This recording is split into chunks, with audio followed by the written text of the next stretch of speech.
তীব্র গরমে বগুড়া সাতমাথায় পথচারীদের মাঝে শরবত বিতরণ।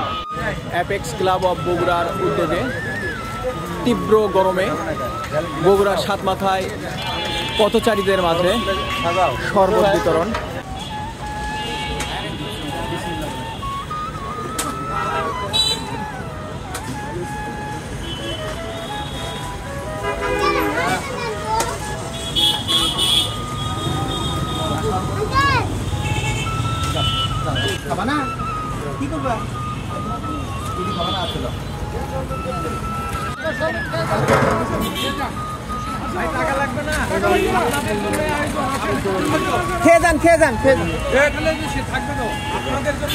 কেমন লাগলো? আলহামদুলিল্লাহ। পথচারীদের মাঝে শরবত বিতরণ।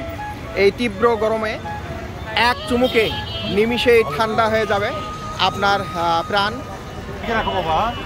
এখানে শরবত খাচ্ছে বিভিন্ন শ্রেণী পেশার মানুষ, বসে থেকে খান শরবত।